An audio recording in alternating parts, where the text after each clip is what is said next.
Hey everybody, welcome back to another Steelers training camp practice update. And this report is a Friday Night Lights edition coming to you. The team was at Latrobe Memorial Stadium tonight. I'm Brian Batko alongside Chris Carter. As always, these are brought to you by Savinas Kane and Gallucci. Mesothelioma and asbestos lawyers with over 85 years of experience in the industry. They will make the commitment to you and your family that you deserve. Visit sdklaw.com for your consultation. Chris, what do you want to start with, man? You want to start with the scene? You want to start with the action? What do you think the people want out there in YouTube land? Well, we got to start with the scene. It's Friday Night Lights. It was beautiful attendance. Over 13,000 people showed up. Huge turnout. I mean, it was packed and loud. It was really a great atmosphere. You could tell Steelers fans were really excited to see these group of guys. That part certainly stood out. But then, the players love this, Chris. Oh, they do. The players like breaking up the monotony of training camp at St. Vincent.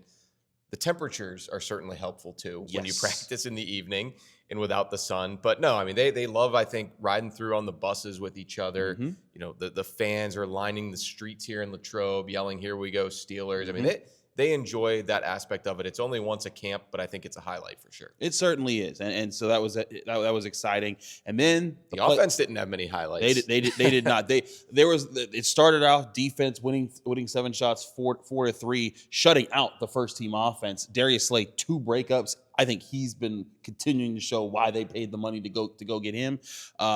Then after winning 7 shots, the offense did get some strikes in the full 11-on-11 periods. DK Metcalf had a long touchdown. He had a few connections with Aaron Rodgers. They were starting to cook a little bit. But as practice went on, the defense continued to show why they were really good.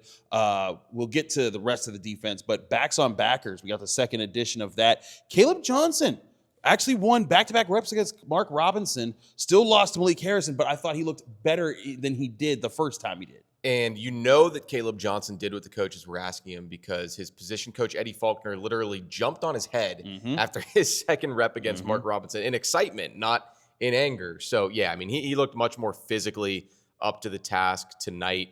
You got to think the technique has been baked into that. So the backs on backers drill was, again, extremely feisty, extremely spirited, to put it nicely. Much like last year, you might remember Najee Harris and Patrick Queen jawing at the night practice. Today, the scrap of the day was the same guys we just mentioned, Kaleb Johnson and Mark Robinson. It was initially some fisticuffs between those two, and it quickly became there were no benches, but let's just say a sideline clearing brawl between the offense and the defense. It was really impressive. So Johnson wins the first rep against Robinson, right?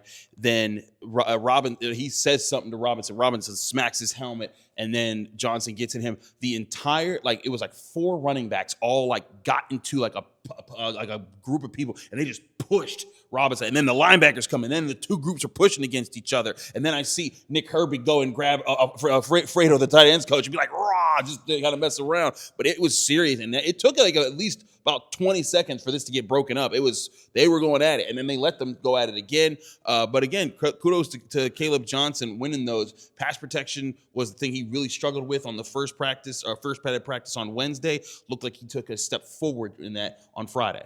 Yeah, it was quite a scrum there. I don't know if any fans got video, but it was spilling over into the sideline, and things got chippy for sure. One man who's impenetrable in that drill is Darnell Washington. I mean, 4-0.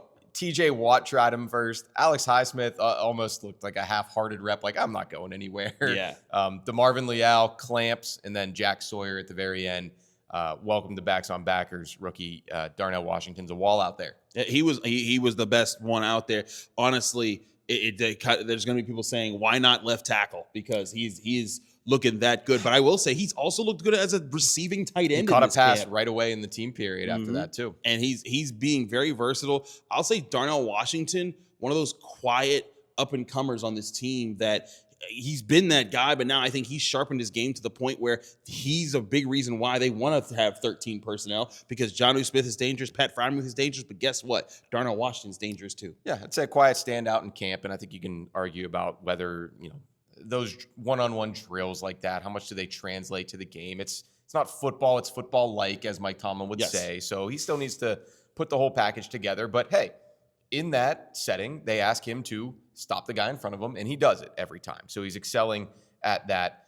Let's get to a little bit more of later in practice. The offense, after some ebbs and flows in the team period, some missed connections from Aaron Rodgers to DK Metcalf too. There was an overthrow down, I think it was the left sideline.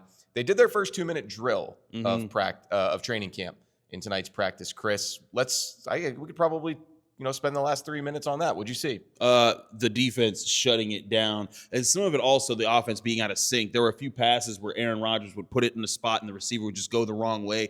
Looked like there was one pass where Jaylen Warren was open underneath. He led him upfield. Jaylen Warren broke his route more flat, and so the pass was off, and they missed a big opportunity to get easy yards there. It was a lot of that. The offense went really 5 and out because they even got an extra down with an offsides penalty. The first team offense, no completions, no yards gained. They were shut out with the first team defense. That was rather impressive. Again, Darius Slay looks very sharp right now. The whole defense looked very sharp. Joey Porter didn't practice. I was gonna say they did that all without Joey Porter Jr. in there. Exactly, and Brandon Eccles was a really good player in that mix. In the nickel mostly, I think I saw. And the defense, I mean, they have flexibility, they have versatility. I wrote about that for the Skinny Post going into Friday. That certainly is a really big asset to this team, and the defense continues to win the early reps. Though Mike Tomlin did remind us, he's like, "Hey, this is our 7th practice. I think it's actually their 8th, but it's like he's still like this is very early in camp. Defense is supposed to be winning, but they dominated that one." The second team defense won as well. Mason Rudolph led the backup offense all the way down to the 11, but his final throw with about 5 seconds left picked off by James Pierre. James Pierre was shutting it down too. They kept trying to pick at him, and he was just like guarding this guy, guarding that guy. Granted, Lance McCutcheon, he's and Brandon Johnson, right? not exactly star receivers, but still James Pierre saying like, "Hey, don't forget I'm here." Even though you have all these superstars at cornerback now, but impressed by the defense as a whole and just how energetic these guys are. Brian, I talked about this. I think we talked about. I think there's a certain edge to this defense that is, when you look back and you saw the defense get whipped by the Ravens in the playoffs, got to get grinded out by the Eagles late in the regular season.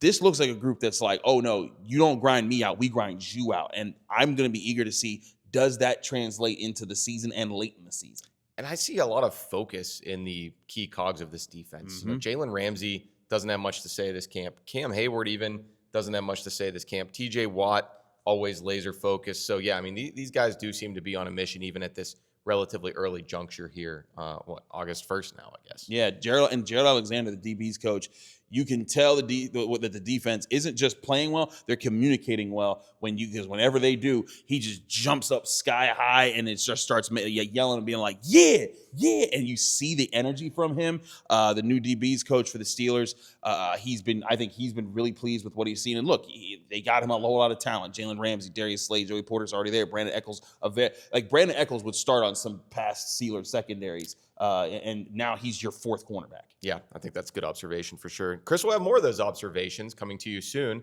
on post-gazette.com. One last injury update. Corey Trice had a hamstring tonight, I believe. Mike Tomlin said Calvin Anderson, backup swing tackle, got banged up. And we mentioned that Joey Porter Jr. did not practice, but Broderick Jones and Isaac Seumalo were back in limited fashion. Limited fashion. Broderick Jones, we'll talk about this, went 0 for 3 against Alex Highsmith. Granted, his first practice back, and Alex Highsmith's one of the best edge rushers in football, but still, that'll be a big question going into the rest of the camp. Yeah, you don't want to make too much of it, the O-line, D-line one-on-ones, but it did happen. We are here to document it and tell you all about it. For Chris Carter, I'm Brian Batko. Thanks again for tuning in to another Post-Gazette Steelers update here on the PG Sports Network YouTube channel. We'll see you next time.